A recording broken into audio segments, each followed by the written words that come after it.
Welcome back to the morning show here on Arise News. I'm Viola Labi. Good morning. Welcome back. I'm Veronica Odeka. And I'm Tundra Abiola.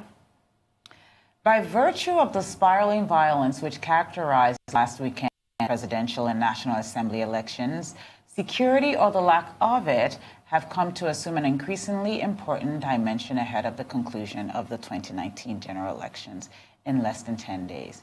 More than 40 Nigerians were brutally killed in different parts of the country, allegedly by unscrupulous elements acting on behalf of politicians of similar mindset. Their perceived intention of creating an atmosphere of fear and chaos as a way of disenfranchising particular segments of voters may have contributed immensely towards a final outcome of the presidential poll, which many have described as compromise.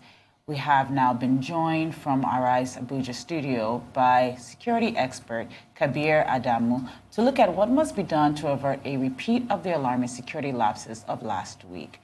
Welcome to the program. Thank you. Good morning. Good morning. Good morning. To start out with, I wanted to just say that ahead of these elections, months and months ahead of these elections, there was multiple warnings around security. And security was one of the biggest contributing factors from our international partners. But we still saw that there was a massive failure during the presidential and National Assembly elections, which led to the death of between 140 people. That's what people have been saying. What do you think happened, and how did we still have so many security gaps in spite of the fact that we had all the warning in the world?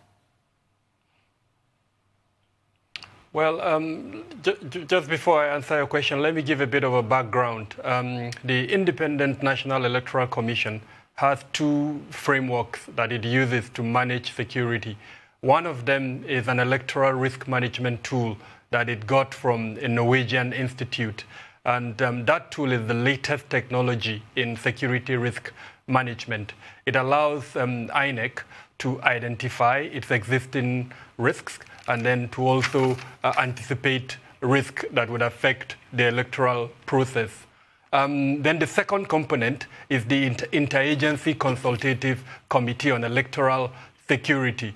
Now, this is a committee that comprises all the security departments, probably about 24 of them. And the objective of that committee is to ensure that the electoral process is not compromised. Now, the INEC chairman, Professor Yakubu, is the chairman of that committee. However, the coordinating function of that committee is carried out by two agencies, the IG of Police, Inspector General of Police, and then the National Security Advisor.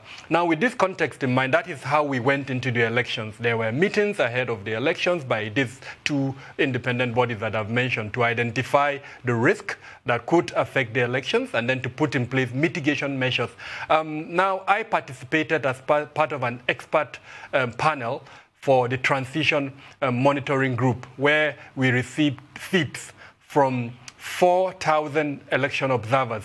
And among that feeds, one of the components of that feed is the security aspects. Now, we identified 53 deaths on the day of the election alone, ranging from the early morning incident that happened in Maiduguri by armed opposition groups, the Jamaat al-Islam al-Dawat wal-Jihad, to the incidences that happened in Lagos by gangs.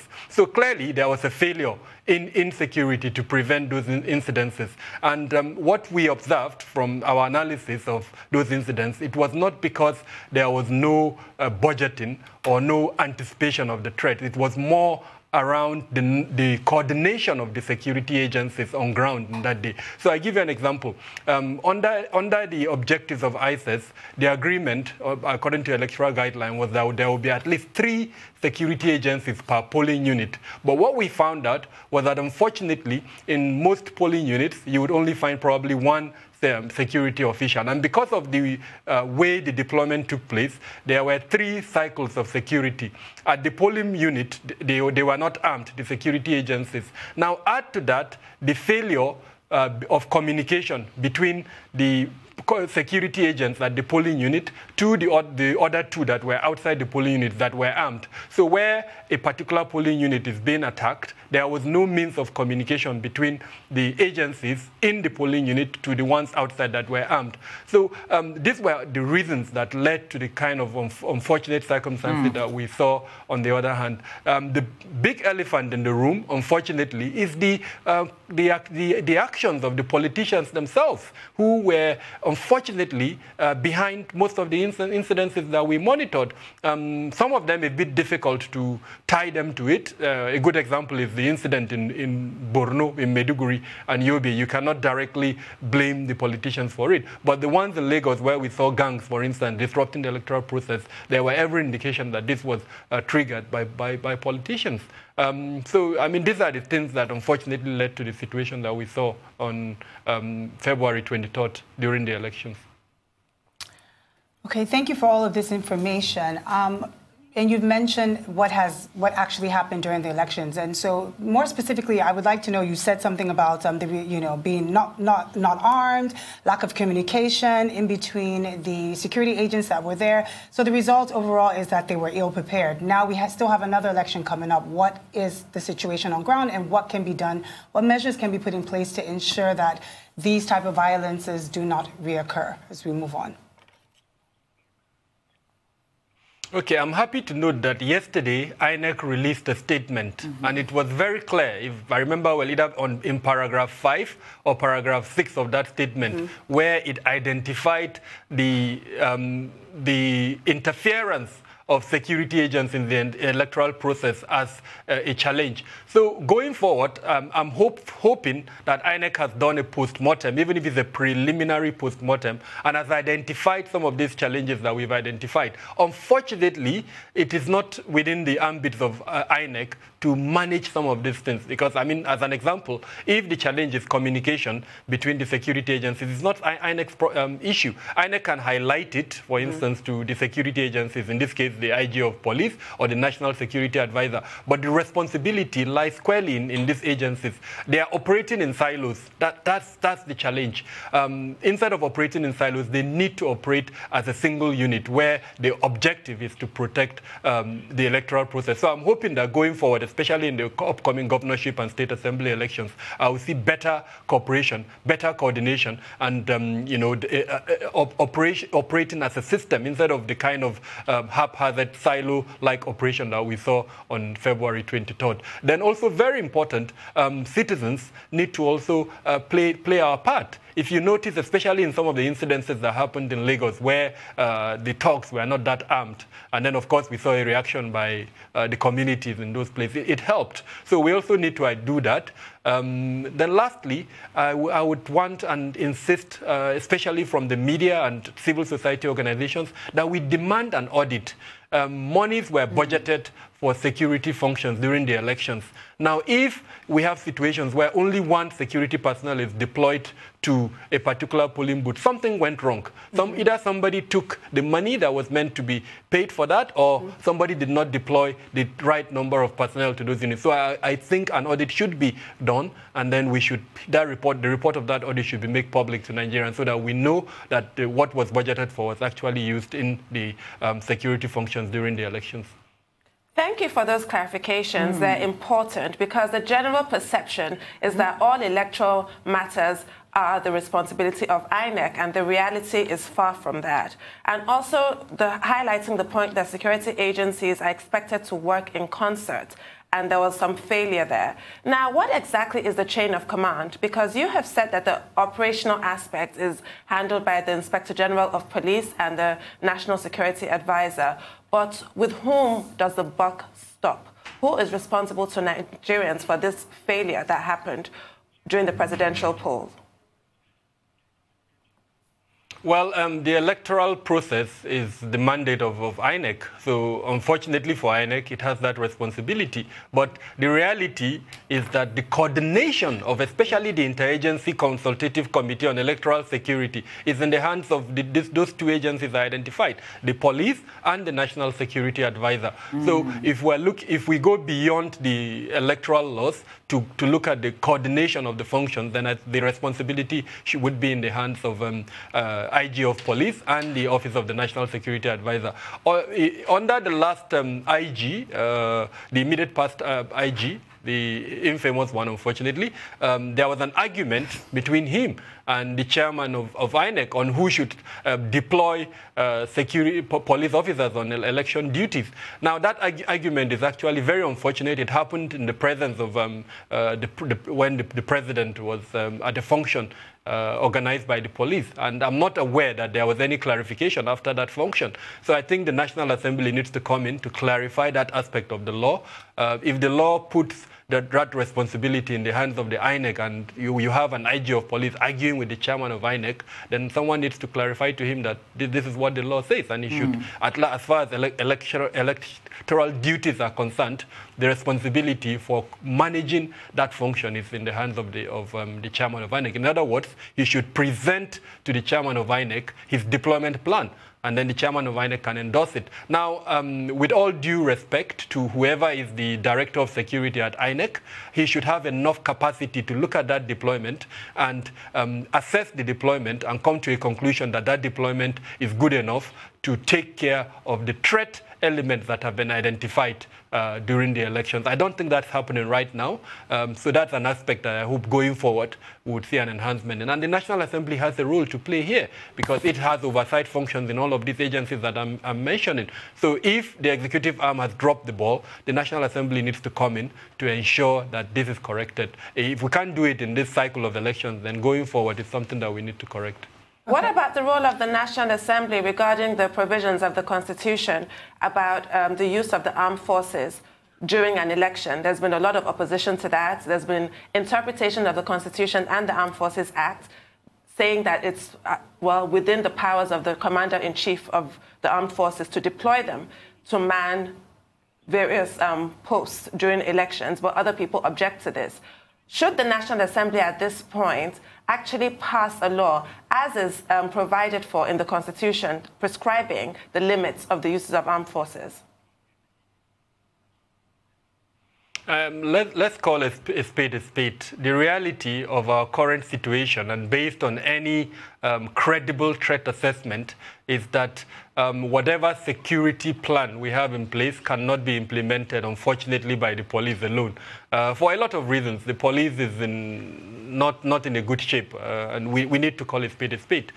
So unless and until the capacity and the capability of the Nigerian police is enhanced, I don't see a situation where the Nigerian army or the military, as the case is, will not be involved in electoral duties. The current arrangement is we have 3 concentric cycles of security during any electoral process. So you have the polling booth where you have unarmed security personnel. Then you have the outer cycle where you have armed security personnel. This is far away from the polling booth. And then you have the outer perimeter, which you also have armed security. From my experience, most times the military is in that outer perimeter, not in the inner perimeter or the polling booth. Although, unfortunately, like what we saw in Bayelsa and in Rivers State, if I'm right, we saw instances where the military had to come to the polling booth. Now, that's unacceptable under the electoral guidelines. As far as I know it, they should not have come, except where there was a security incident where they've been called in by officials of INEC to come and rescue the situation. But the law says there should not be any armed personnel in the polling unit, as the case where. So unless and until there's an enhancement in the capacity and capability of the Nigerian police, I don't envisage a situation where the military will not be involved in electoral duties, unfortunately. Wow. You know, just, I know you've kind of touched on this a little bit more, but, you know, I'm just going to ask a very simple, straightforward question. As a citizen of this country, we know what has happened last week. we are going forward. You mentioned the fact, you've given us information about the security issues that we're having and what should be in place. I want to know, how should this information be communicated? Will it be communicated, and who should communicate exactly to the citizens how safe we're going to be going into the next election? So, and I hope the INEC chair is listening to this. One of the major challenges I've noticed in terms of the preparation by INEC is the poor management of information. You write to INEC, you don't get the response. INEC is not speaking to Nigerians as much as it should, even though I think it would be unfair to put that burden alone on INEC, but it should start it. And then, of course, the political parties and other government agencies, such as the NOA, Orientation Agency, should come in. Of course, the media, too, should also support that process. But ultimately, it is the responsibility of INEC to put Nigerians, keep informed so that Nigerians have the confidence to go out and vote. We don't have the percentages yet in terms of the turnout for the presidential and National Assembly elections. But if you look at the figure in Lagos, we had, out of over 5 million voters, only about 1 million voted. So we're looking at 20%, which is ridiculous. In some other states, it's higher, of course, like Borno and others. So I think the bottom line, INEC needs to communicate better to Nigerians, speak to Nigerians, tell us the security arrangement. Not many people know the arrangement that I've just mentioned. So people need to know that there are arrangements in place and have confidence in the government departments that are putting those arrangements in place. It is only then that people will be able to come out and vote. Thank you. I mean, I just want to say thank you, first of all. This has been really shedding a lot of light in and giving us a lot of transparency in an area that we don't really get to talk to people about much, especially just understanding the actual security forces that are working and where they work and how they're placed. One of the things you said earlier was about the perpetrators of these acts of violence and the fact that some of these the politicians are responsible for. How do we make sure that these perpetrators are brought to justice? What needs to happen next to make sure that there are consequences for these type of actions? So we've been told by the police that they've made arrests. I think if you look at the data available from the 23rd of February up until yesterday, police have consistently indicated that they've been arresting suspects, culprits as the case may be. The latest is the arrest of, what they call the chief suspect behind the desecration of the police uniform that we saw in I think it was in Bayelsa State. Now, unfortunately, as a security risk expert in Nigeria, one of the major causes of security challenges in the country is our weak criminal justice system, the inability of that criminal justice system to punish offenders. And unfortunately, the electoral offenders too are not, excluded from that group that I've mentioned. So I'm being very frank here. I'm not very optimistic that we'll see a lot of prosecution, and the reasons are not far-fetched. For you to prosecute anyone, you have to convince the judges that that person is responsible.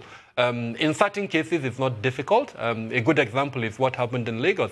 There are videos out there that I'm hoping a good lawyer can go and convince the judge that those are the people that did those dastardly acts we saw in Lagos.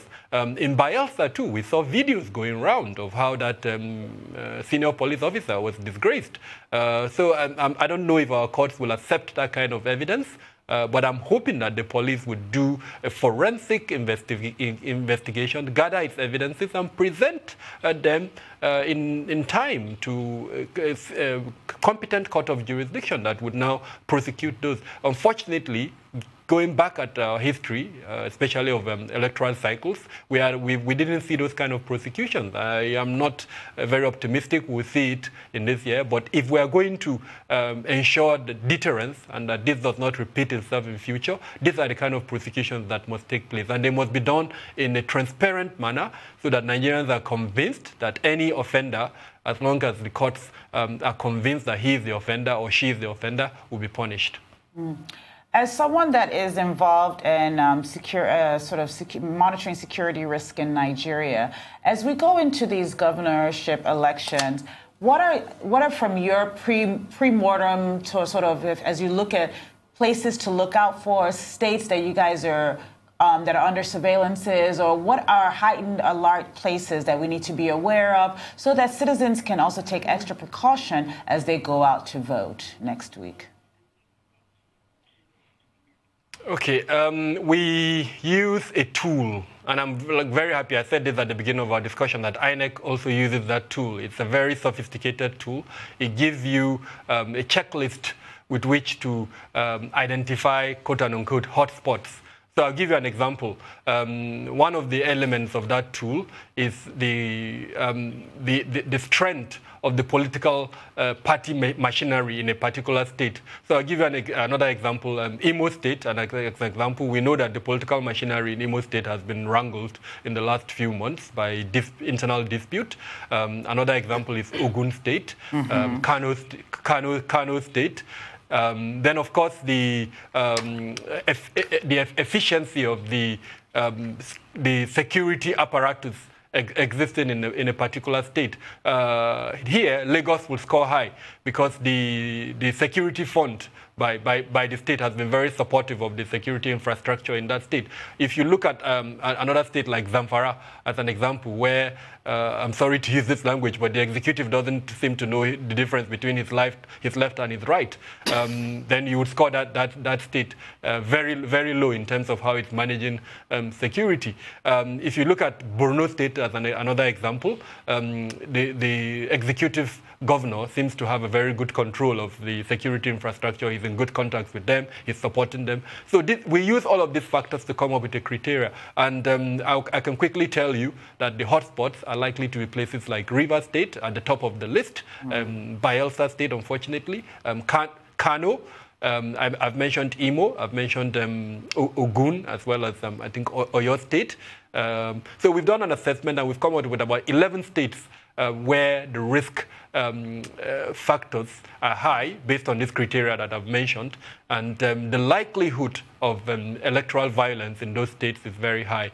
Other locations where those elements score low, then we're likely to see a low risk. This is something a bit technical, and something that there are organizations, including my own, that support either corporate or individual personalities to understand this better and then to manage their risk. But in summary, what I would tell Nigerians is to be vigilant, take note of red flags. What are these red flags? If you go to a polling booth, as an example, and you notice that there is no adequate security. So I did my election observation. I told you I worked as part of an expert panel for transition monitoring group, and we went to a polling unit in Ikeja inside the school, where they had about 3 polling centers, I think, inside the school, and there were, if I remember well, about 5 security personnel. Unfortunately, none of them had the presence of mind to stay at the gate where you would have access to the school. So everyone and anyone could have come in and done what he wanted. So that's the type of thing that Nigerians should observe. If they see a poor security arrangement where the security personnel are not alert, they are not doing their job the way they should. Or another polling booth that I went, and there were 2 of them. The police officer left the civil defense personnel, a lady. He left her to carry out the duty, and he went inside the shade. And I'm not sure, he was probably drinking something inside the shade. So once Nigerians see some things like that, they should know that the security personnel, they are not doing their job. There are numbers that Nigerians can call and complain. All you need. Yeah, if you go, unfortunately, I don't have those numbers off head, but they are available on the website of the Nigerian police, on other social media elements. And I'm sure a lot of media organizations do have those numbers that you can call and report such duties. Of course, the INEC has its own numbers that you can also call and report such elements. But bottom line, let's remember that our life is important. If you observe any untoward activity that threatens you, don't be a hero. Leave that location and report whatever it is that is happening there. We will try to publish those numbers on our social media, so please check those numbers out. Just a quick one before we have to wrap up. I want to know your views on the conduct of security personnel. You referred to the incident in Bayelsa with the Deputy Commissioner of Police. The allegation is that he was attacked for refusing to sign fake election results, refusing to sign off on them. But there are other allegations that security personnel were used by political parties. He may have stood his ground, others did not.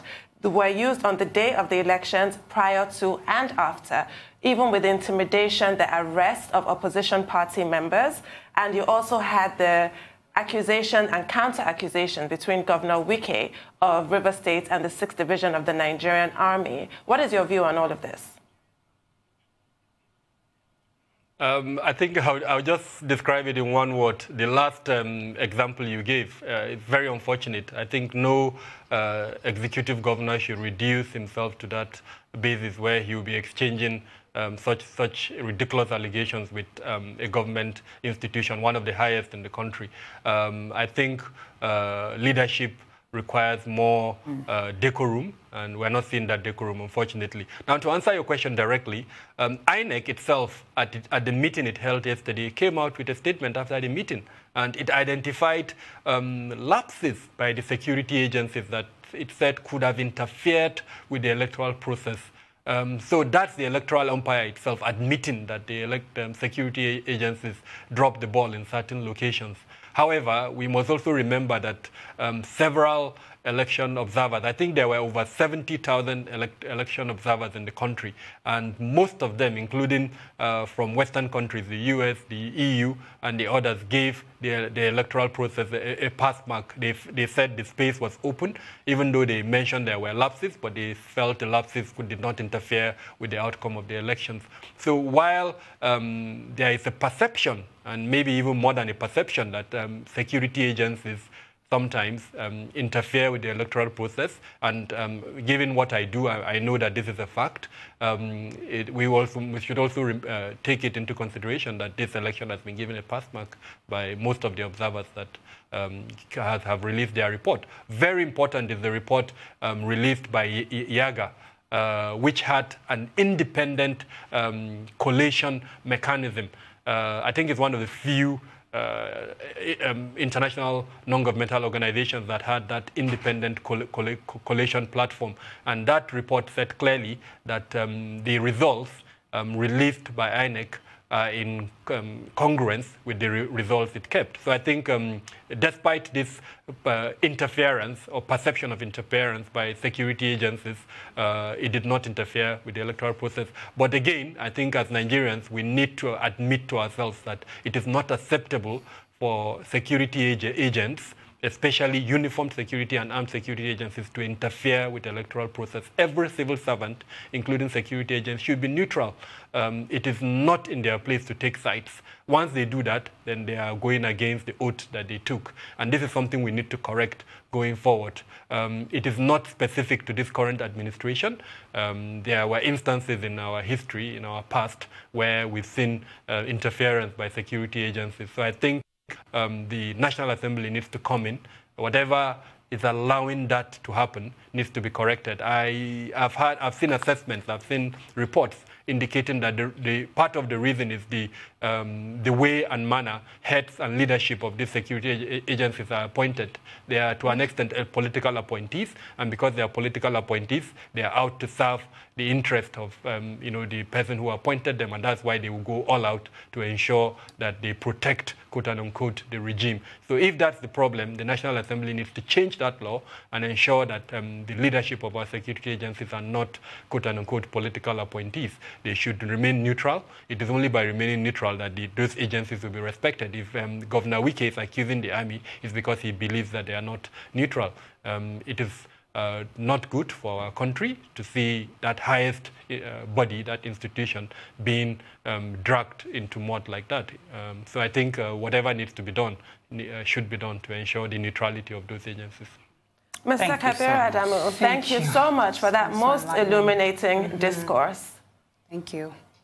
It's time now for a short break. When we return, Arise news analyst and producer Charles Ohuaku will be joining us to review the top newspaper headlines from across the country. Stay with us.